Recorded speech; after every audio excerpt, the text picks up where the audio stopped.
Ma arvan, et see on väga hea mõte. Mina ise olen ka olnud nii-öelda kultuuripalgal, töötanud ka õpetajana väikses mahus, noortekeskuses töötajana ja need palgad ei ole suured seal kunagi, aga see tehtav panus on kindlasti suur, et loomulikult iga kopikas, mis juurde kukub, tuleb kasuks, seda enam, et need ametikohad tavaliselt on nagu missioonipõhised, et sa ei anna neid üles lihtsalt palga pärast.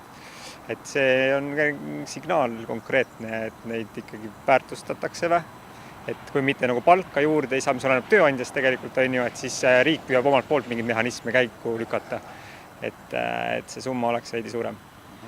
Kas 60 eurot kuus on hea toetus?